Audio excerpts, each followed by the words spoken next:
Yo, can I just say that one of my guilty pleasures, whenever I'm not trying to eat healthy, is Taco Bell. Why is it so good? It's so bad. It has to be so bad for you. But it's so... Am I alone in this? Am I alone in this? Why is Taco Bell so good? Okay, a couple things. Number one, we're going to be getting a mini skid very, very soon. Like in the next week soon. I'm tired of renting the machine. We're at that tipping point where mathematically now it makes sense.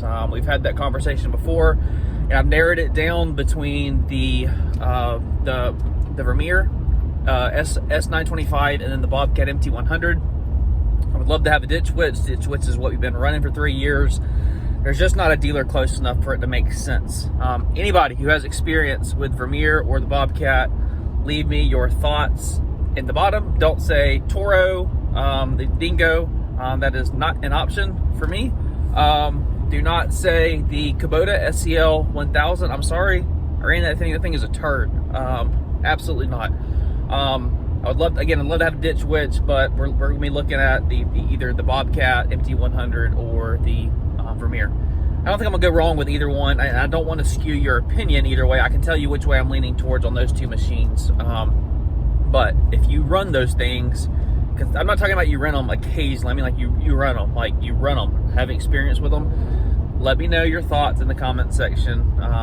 If you have a lot of experience on the MT100, or if you have a lot of experience with the Vermeer units. Okay, now that we got the housekeeping out of the way, mistakes that I made when I started my business. You know, I think that a lot of times folks think that, oh, Florida Turf Pros, they got it figured out. They're great. They're doing awesome. Yeah, we made some good decisions, man. But in hindsight, like with experience comes wisdom. There are certainly things looking back that I would do differently. Okay, and I want to share those with you. So if you're kind of wanting a business model that is similar to mine, maybe you're poked around in Turf Pros Academy and you're like, okay, I can see myself setting up a business like this.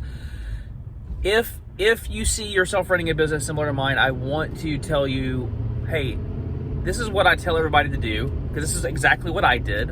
But looking back, man, I would think long and hard about these things that I'm going to share with you. I was hell-bent for the longest time, residential only, and the reason because we could get much better margins in residential. All right, that's just fact. I've seen it.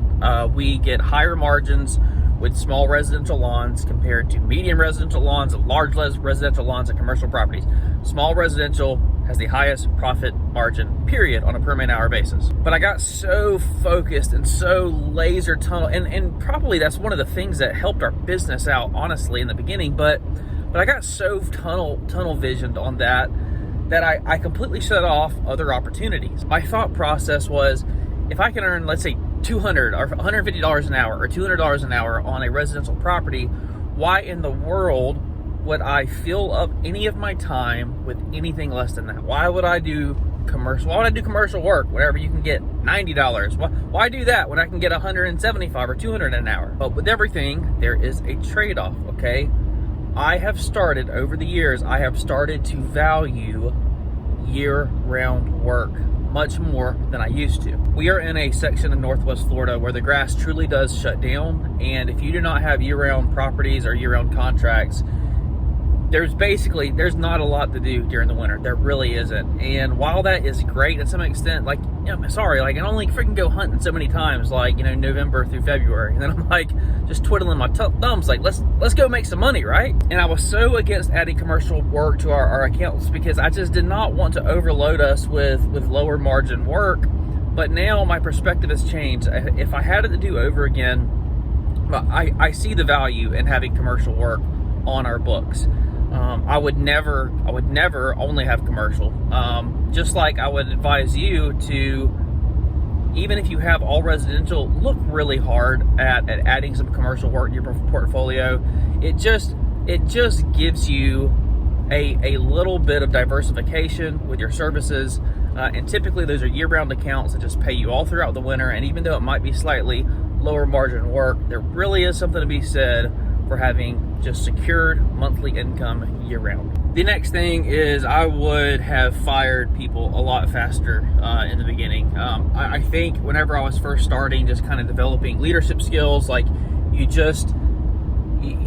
think that you can get more out of somebody than they're willing to give. Like if you see the potential, like if I see the potential in somebody, like I'm like, okay, I can get that out of you. No, you can't, man. Like if somebody has all the potential in the world, if they are not a self-motivated person, nothing I can do, no amount of money I can throw at them, no working conditions, no bonuses, there is nothing that you can do to take the laziness or the sorriness out of some people. Just because you see that they have the potential to be something great, do not drag that on. There's a few employees, man, that I just drug on that I should not have.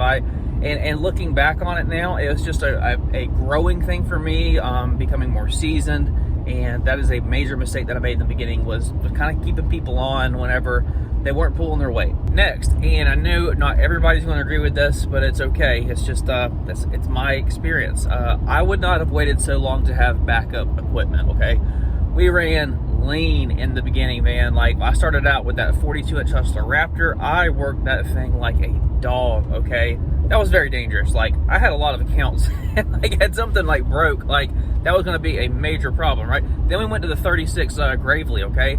And I worked that thing like a dog. Problem was, it went down. And when it went down, like it was very hard to get a hold of a piece of rental equipment that was a 36-inch. Like everybody had 48s, 52s, but nobody was renting a 36, right? So I had all these yards, all these backyards, and and I wasn't going out to buy another 36, right? But like, I could not get a hold of rental equipment that was a 36-inch. So I really feel like that was a mistake that I made in the beginning. I wish that I had just a backup for both pieces of equipment, 52 backup and a 36 backup. And again, it didn't have to be brand new, even if it was just a junker or something that would just get me by, because again, you want those assets running wide open all the time. But if you have to have backup equipment, you want it to be like not super expensive. You want it to just be that, just backup for emergency. Next is, I wish that I did not wait so long to get into landscaping and sod installations. And while we are not, I don't advertise us as a landscaping business. Over the years, that has become a bigger and bigger portion of what we are doing. Now, I want to be very clear that I built Florida Turf Pros on mowing and maintenance, and that is still our bread and butter. But I was so opposed to anything that took away from mowing and maintenance that I shut my mind off to all these opportunities. And while that was a good thing in the beginning, again, I preach focus and getting something dialed in to be very, very good at, and we did that. But there was a point where we were so laser focused and so dialed in with what we were doing, and it was like, and I don't mean to sound like overly yeah, I do. Like, we're really good at mowing grass, guys. Like, we're fast, we're efficient, we got a good team, we have good morale.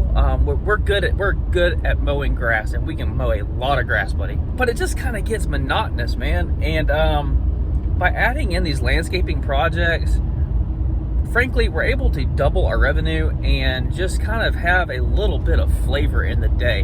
Now, look.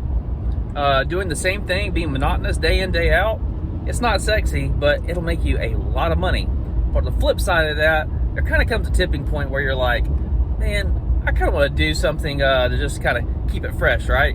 So that's where we went, and I just wish that I had not waited so long to just have my mind open to doing landscape stuff.